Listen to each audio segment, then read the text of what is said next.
Le journal Écho de Lyon Décideur vous est présenté par SG Auvergne-Rhône-Alpes.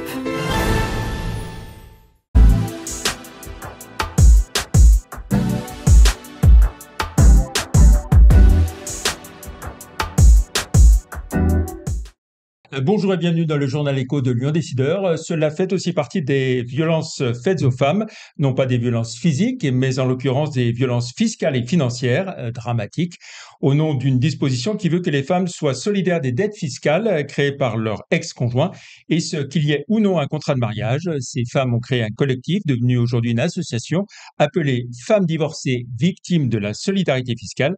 Leur présidente, Annabelle Mauve-Bonnefou, est lyonnaise et elle est notre invitée aujourd'hui. Bonjour. Bonjour. Merci d'avoir accepté notre invitation. Alors, votre action engagée voici 4 ans devrait connaître une étape décisive, le 14 mai prochain, avec une commission mixte paritaire à la suite d'une loi qui a été votée successivement à l'Assemblée nationale et au Sénat. Enfin, vous reprenez espoir que cette fameuse solidarité fiscale disparaisse? Alors, pas tout à fait, hélas. Hélas, elle va pas disparaître entièrement.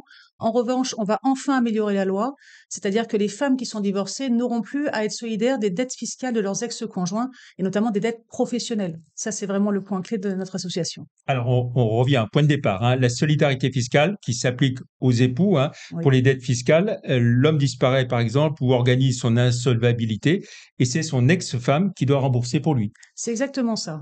Et quel que soit en fait finalement votre régime matrimonial, ce qui est très important à dire aux entrepreneurs, aux dirigeants de notre région et d'ailleurs aussi, c'est-à-dire que même avec un contrat de séparation de biens, vous n'allez pas pouvoir aider votre ex-femme ou votre femme à se prémunir des attaques de l'administration fiscale. Voilà, et c'est là ce que je venais de dire, on découvre qu'avoir un contrat de mariage, ça ne sert à rien finalement, parce qu'on Absolument pas. on entend souvent des hommes de loi, des notaires dire, voilà, quand on a une entreprise, il faut avoir un contrat de mariage pour protéger, pour mettre à l'abri la famille. Alors ça, c'est vraiment le point important. Il y a finalement assez peu de notaires de façon étonnante, et assez peu d'avocats qui savent que ce contrat de mariage va vous prémunir simplement au moment du divorce, c'est-à-dire chacun repart avec ce qu'il est, avec ce pourquoi il est, avec ce qu'il avait sur lui à ce moment-là.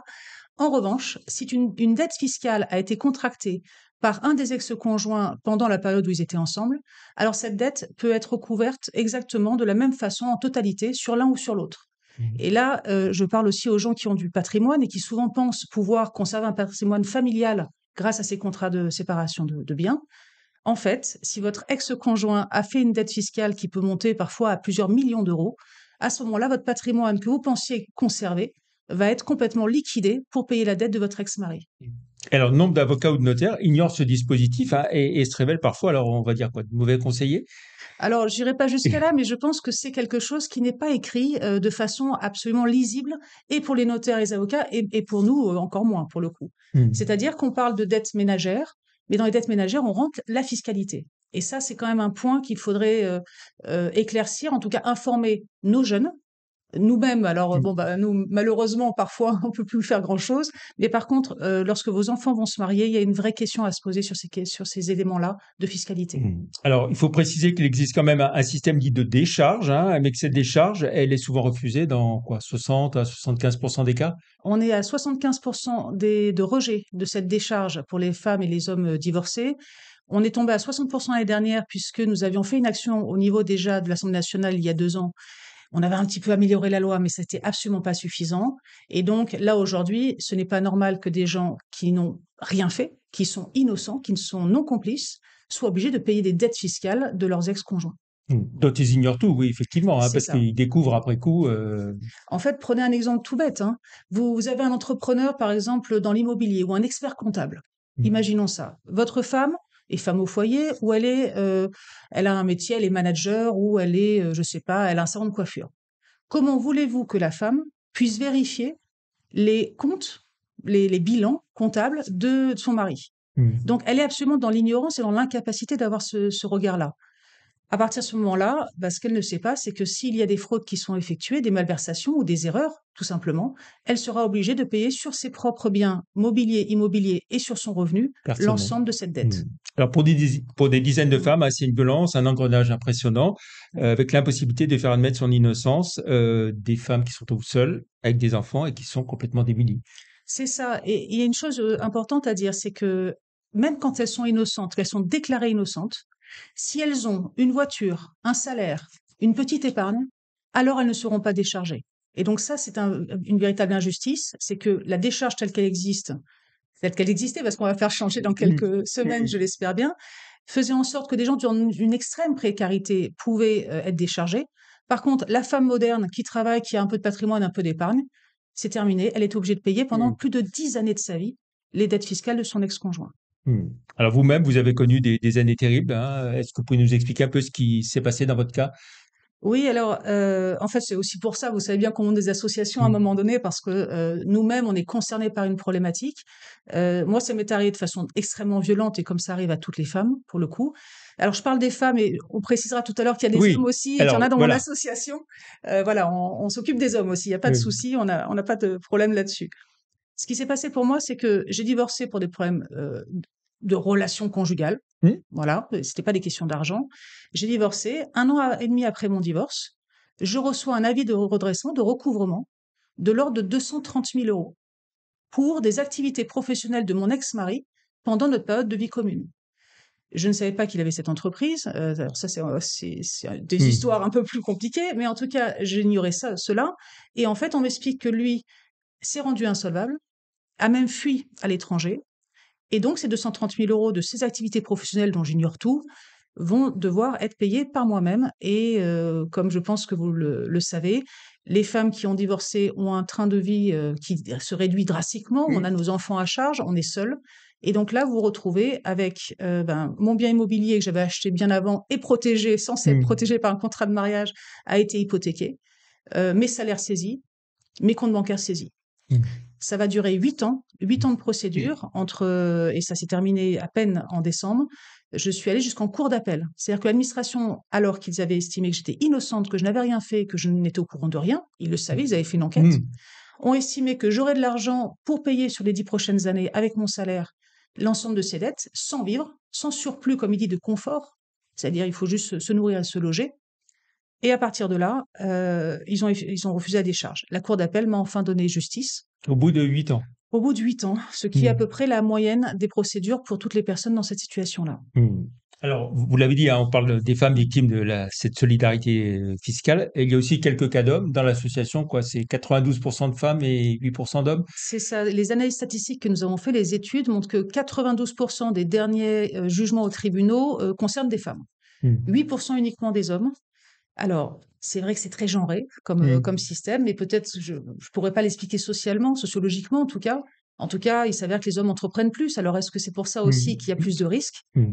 Ce qui est sûr, c'est que notre association, non seulement aide les hommes qui sont dans cette situation, et il y en a, mais également aide les hommes qui se retrouvent eux-mêmes dans la situation de devoir de l'argent au fisc et donc qui essaient de protéger leur famille, mais qui ne n'y arrivent pas. Mmh. Parce que ça, c'est une chose aussi importante. On peut se dire, oh, mais je vais écrire à l'administration fiscale pour leur dire, écoutez, n'embêtez pas mon ex-femme, c'est déjà suffisamment compliqué comme ça. Moi, je paierai la dette. Même si vous faites une lettre au fisc, ils ne l'acceptent pas et ils iront ponctionner le revenu de votre Mmh. ex-conjoint. Donc voilà, il y a vraiment des éléments très perturbants en fait dans cette loi. Alors, des parlementaires se sont donc emparés du sujet avec votre action. Un texte de loi qui a été voté, donc une proposition de loi, hein, une émanation de parlementaires, votée à l'Assemblée nationale puis au Sénat. Et désormais, donc c'est une commission mixte paritaire, hein, 7 sénateurs, 7 députés, qui va se réunir le 14 mai. Alors, est-ce qu'il y a encore des zones d'ombre sur le texte sur lequel ils sont censés se mettre d'accord? Alors en toute honnêteté, on a eu vraiment un soutien incroyable des députés et des sénateurs. Si vous regardez les débats, ça a été fabuleux. Oui, Les gens ont transpartisan, compris. voilà, Voilà, c'était comme on dit. transpartisan.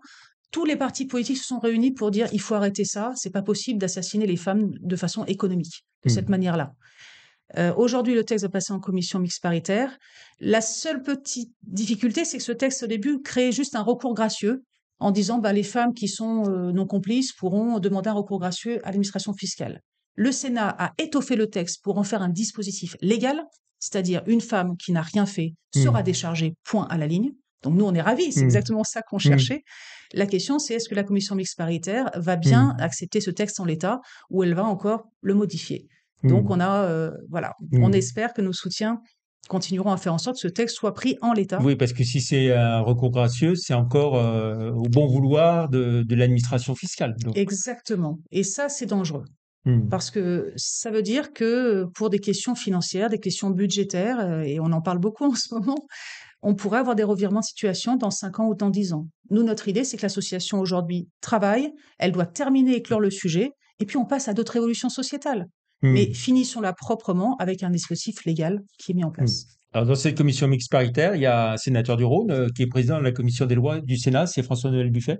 Tout à fait. Vous avez eu l'occasion de le rencontrer, d'en discuter avec lui? Le rencontrer, mais par contre, on a eu des relations par mail, plutôt par message, avec lui. Et donc, on sait qu'il nous soutient dans ces dispositions. Et on espère qu'il continuera à faire le travail pour que l'ensemble de ses collègues nous suivent sur cette commission mixte paritaire. Un mot encore sur cette proposition de loi. Le premier article, hein, ça concerne la question de l'héritage. Quand un des deux époux a tué son conjoint, jusqu'alors, il pouvait capter l'héritage de façon complètement indue, mais légale. Exactement. Et ça, c'est incroyable, ces trous qu'il peut y avoir dans la loi. C'est-à-dire que vous pouvez assassiner votre femme ou votre mari, Oui. faire de la prison. J'imagine quand même qu'il y a une sanction, mais quand vous sortez, vous héritez. Donc ça, c'est vraiment le thème de cette justice patrimoniale. Arrêtons de laisser faire ce genre de choses qui sont absolument aberrantes et injustes aujourd'hui et même hier, de toute façon. Et de l'autre côté, le deuxième article, c'est vraiment sur libérons les femmes de cette violence économique qui est légale aujourd'hui et qui ne devrait pas exister. C'est ça, il y a une vraie violence économique. Hein. On parle beaucoup des violences conjugales et physiques et autres et sexuelles, mais il y a aussi cette violence avec des conséquences énormes. Pour vous donner un ordre d'idée quand même, des chiffres, c'est simple. Donc 92% de femmes. Les montants sont en moyenne de 250 000 € qui leur est demandé, avec des pointes à 8 millions d'euros, parce que ce sont des dettes d'activité professionnelle, d'entreprise.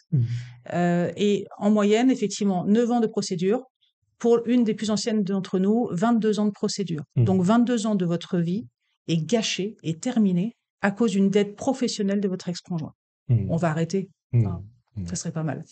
Alors après cette commission mixte paritaire, si elle est conclusive, il y aura un dernier vote, une dernière lecture de l'Assemblée nationale et du Sénat.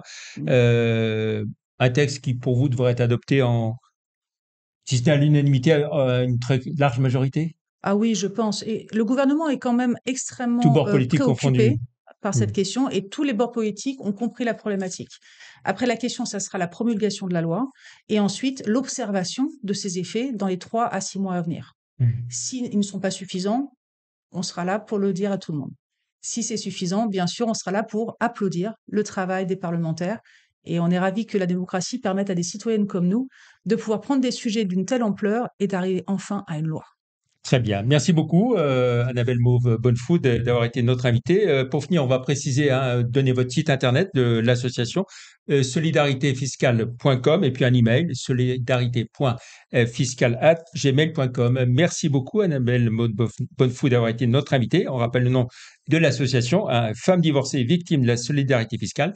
Et puis avant de nous quitter, coup de projecteur sur le numéro 48 de l'Union Décideurs, qui vient de sortir aujourd'hui. Et je suis heureux de vous l'offrir avec une grande interview de Gilles Courtex, le président du MEDEF Lyon-Rhône, qui nous explique dans un entretien exclusif pourquoi il est décidé de se représenter pour un nouveau mandat de 3 ans à la tête du patronat lyonnais. Très bonne fin de semaine, bon week-end et à vendredi prochain, bien sûr. Merci, au revoir. Merci.